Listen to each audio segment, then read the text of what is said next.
like something hung on the door? Yeah, I do, don't you? It's become quite on trend, hasn't it? I've got to know out there somebody does like something hung on the door. I think it's quite nice when you drive about, you see things hung on doors. We used to do it at just Christmas, didn't we? We'd have something hung on the door at Christmas time. And, certainly coming up for me, Christmas is really busy with wreath-making workshops and garlands and, all sorts of different things. But I thought I'd do something for autumn on one of these straw bases here. So I'm going to choose one of those. I'm going to choose some of this stuff, which is real wire. Now you're going to be bedazzled because you've had alu wire, you've had copper wire, now you've got real wire. This is binding wire. So this is what we make garlands out of and wreaths out of. And it's a real good old staple thing. So I'm just going to fix that onto the ring there. Give it a little twist around a couple of times. And I'll start to just bind some bits onto here. Well, Hartle, what can we say about Hartle? I think Hartle is really one of South Yorkshire's gems. Yeah. And it's sort of like everywhere, changed a lot, hasn't it, over the years? And there's bits of it that are very different from what I remember as a child, because all my family really came from Hartle. My father's family, basically were the village.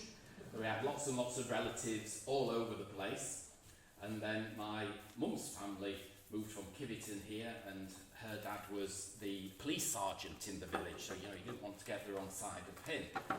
And my dad tells a lovely tale, which I've no longer sadly got my mum, but I'm sure she's here in spirit tonight. And my dad tells a tale that when my mum moved up to Hartle from Kiviton, which was only down the road, wasn't it, not a million miles, and he saw mum on a swing, and he said to himself, I'm going to marry that girl. And he did.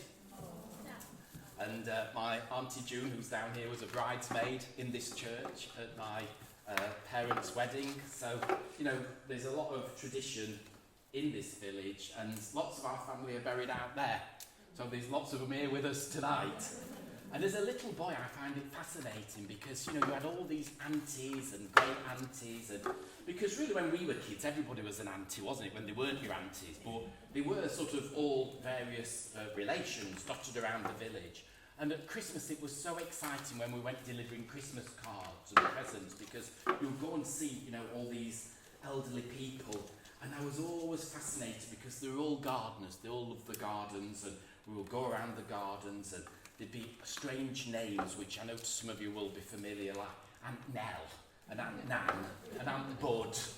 Her real name was Rose, but she was called Bud. They had all these funny names. They were all sort of characters. And, my partner Bish, who's here with me tonight, he remembers, like, one of them we never saw because she liked quite a bit of sherry.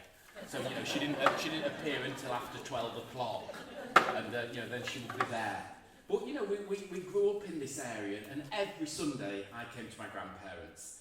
And really, my childhood really has shaped me, the person that I am now, very, very much, because my grandparents, along with my parents, implanted that love of nature. And many of our walks would be to go and see things. First primroses, violets, cowslips. And we would go certain places to see things. And like when ladies' smocks were out, you would go along from the third pond, and you would go as if you were walking to Pidley, and there'd be a little white bridge that was gorgeous, and the farm at the top there. Sometimes there were cows in the field with a bull, which was another story.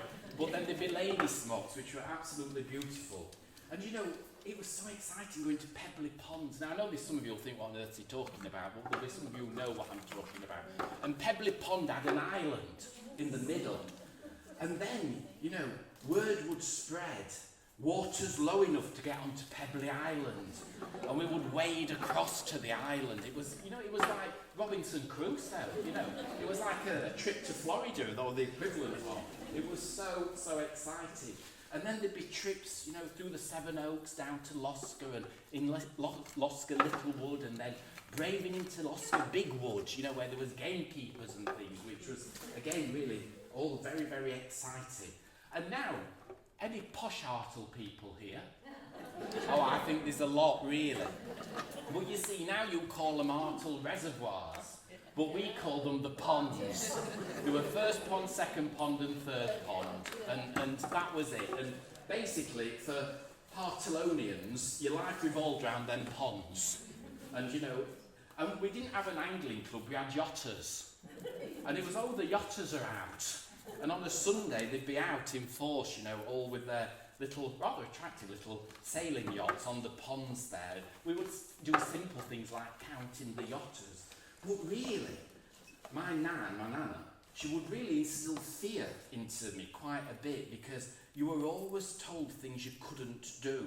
And there were certain bits of those ponds that filled you with dread, which was a bit called the quarry hole. And you were scared to death of this bit called the quarry hole, which was where allegedly it was, deeper than anywhere else. And there used to be an enormous trout that lived in this quarry hole. Was it called Jake? Was it? Yeah, it's not it. And this trout called Jake lived in this quarry hole. And you were scared to death as a kid that this, like when you watched Jaws, it was downhill from then on. You never went near that quarry hole. You thought there's going to be like Jaws coming out of it. But yeah, we would wander around those ponds and spend many happy hours picnicking. And then when the corn was in the field, you'd play in the corn and make little tuddles and dems, and just really, really simple times. And talking of Aunt Nell Redford, who, is really, I'm sure, looking down. I'm using her favourite things, which are Chinese lanterns. Now, she was the queen of drying before drying flowers were ever in fashion. And she would grow all sorts of stuff to dry. And she would have an outbuilding with all this stuff hung upside down, drying off in it. And then, what she would then do, she would decorate all these graves that's out here in the winter months with dried stuff. So, another highlight, since you don't know you've lived half of you lot here, really. Another highlight was school holiday times. You would go with Aunt Nell, and she would get out an old pushchair. And she would load the pushchair up with all this dried stuff, and into which would also be put a scrubbing brush and a bucket. There'd be a flask and some sandwiches. And we thought it was dead good fun to come down and scrub all the graves, and then put some dried flower arrangements on them. Then we would sit in this church porch and have a cup of coffee out of the flask and a sandwich. And then, if I'd been really, really good, we'd go around the back here, and we'd look over this wall, and there was pigs. And there was all sort of, a big mosh of pigs, and I would go and then feed the crust to the pigs. So, these were the high times, folks. Well, I've put in a very unusual bit of plastic material here. I don't think you'll get this growing in your garden. It's called Falseness Plasticus Picus. So these are some little artificial gourd picks and berries that I've topped into here while I'm being nostalgic about my childhood days in good old Harton. So I'm just going to finish this off. Get rid of the old wire there. So I've not covered the ringing. Now you could work it all the way around and cover the entire wreath, but I quite like to leave a bit of the straw exposed. I think it gives it a harvesty feel. But if you want to make one of these tonight, we've got all the accoutrements round the back, and you could do it like this for harvest now, and then at Christmas time you could change it, and then do it all the way around with your holly and your spruce and your ivy, and do a Christmas look to it. So I'm going to pop a bit of raffia on here. Raffia's got a mind of its own, hasn't it? But I do like it. We'll just cut that open. Now, if you can't make a bow, you're alright with a bit of raffia because it's meant to look messy. So you're not doing a perfect bow. So we'll just loop a bit of that. Yeah, so Aunt Nell loved orange. Orange was a favourite colour. And there was lots of orange about in Aunt Nell's house, but also on Aunt Nell and the sister, Aunt Nan's attire. And they had orange hair when nobody else had orange hair. So as there must be some people here who can remember these characters in the village. And, orange hair and pushing a pram about with a scrubbing brush and a bucket in, then, you'd certainly be remembered, wouldn't you? So these are the people who really, you think I'm normal, but I'm not really. But she would love that hung on a door because it's orange. So that's that one there.